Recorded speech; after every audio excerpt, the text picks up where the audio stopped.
Hello everyone, Taxi Turbo here, and today I'm showing you a quick tutorial on how to do thumbnails, like YouTube thumbnails. Now before I start, just want to say that it's not the only way of doing it. Maybe it's not even the best way of doing it. Probably not. But that's the way I've learned to do it, and I'm pretty comfortable with doing it, and just want to share it with you guys.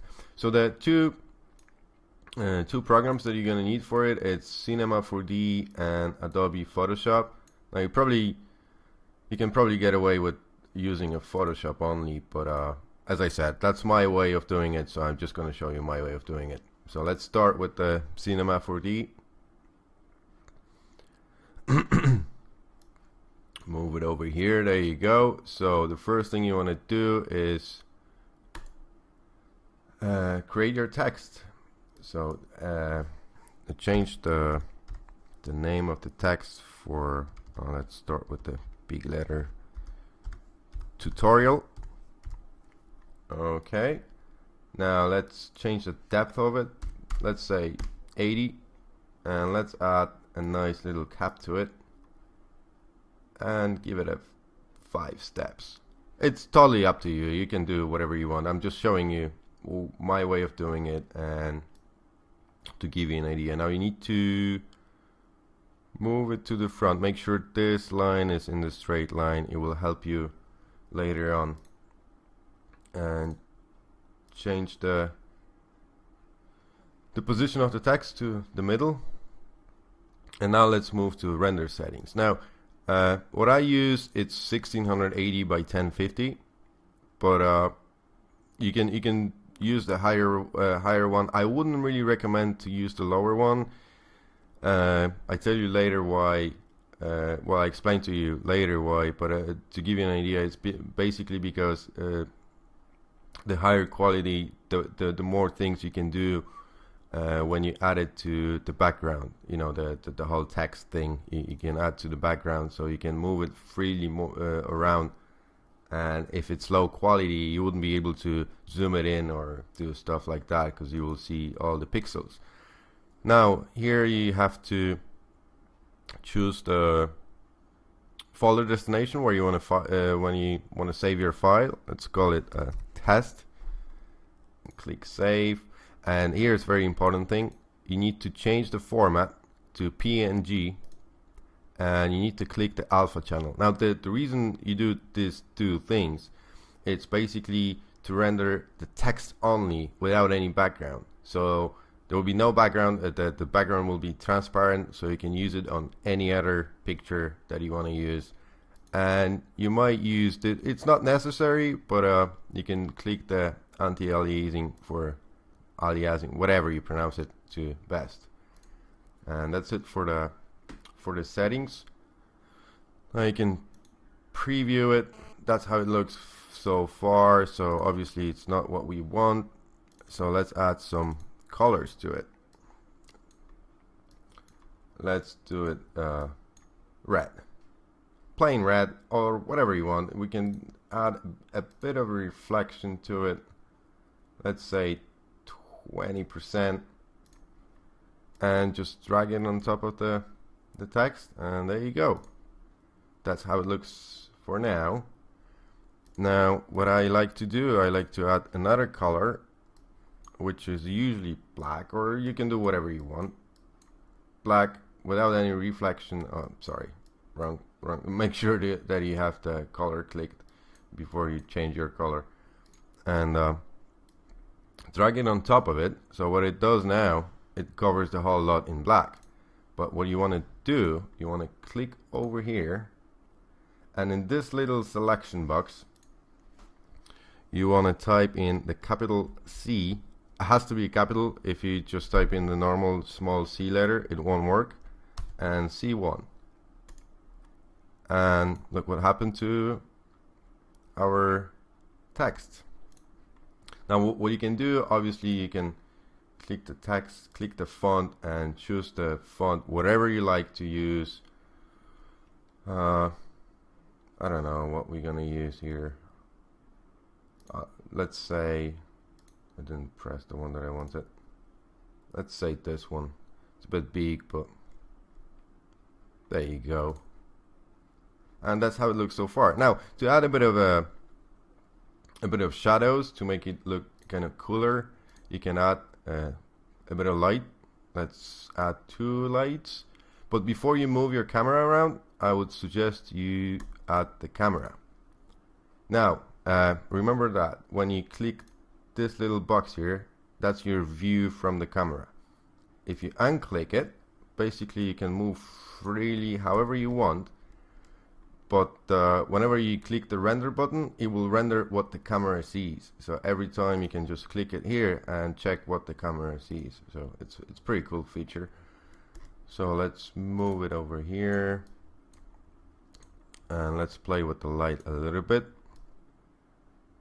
Get one light a little bit from the top back and another light from the front, and let's see how it looks. It looks a little bit better, but I would add hard shadows, and on the other one hard shadows as well. And now we have to, which one? You have to find the front light. And what you want to do, I show you first. That's how it looks for now, right? And if you go to your front light and you untick this little box, oh come on, it will get rid of this kind of a glory effect. See, that looks way better, because if you add it in, that's what you got. It doesn't even look black, does it? Because of the reflection. So you can click this and it will still add the light, but you won't see the reflection on it. So it's pretty cool. Now I think it looks pretty good. So let's render this bad boy. Here we go, it's rendered. And now move to Photoshop. Now what I do, I show you here. I have saved all my all the maps that there are in Call of Duty. There you go. As you can see, I took the snapshot of all the single map loading, and the reason why I'm doing it, there are 2 reasons actually. I'm not a great graphic designer or anything like that. I've never been, but so I don't really want to spend like a whole week of designing my background. But instead, I just took the map snapshots. And another reason for it is, if you guys watching my videos, and let's say you've seen something in the video that you really enjoyed, and let's say it was like a nice quad feed or whatever, and you can't really find it because obviously it won't be in the title that there's a quad feed in there, so it will be kind of hard for you to find. But all the people have kind of visual memory. So 9 times out of 10 you will remember that it was, let's say, on map hijacked, and then you just go to all my videos and you can look only for the videos with made on hijacked. So I think it's a pretty good idea to do it. So anyway, we got the Photoshop open here. So first you want to do, open the map. Let's say you had a good match on Mirage. Now you click open again, and you look for the file that we have just done in Cinema 4D. There it is. That's how it looks. Make sure you click this little square box and select it. Press Ctrl C or Command C, whatever computer you're using, and then Ctrl V or Command V on this site. Now you can click this little icon. You can clearly move it around, and if you want to extend it or change the size of it, you need to press Ctrl T, and there's a little box showed up, and you can pretty much do whatever you want with it.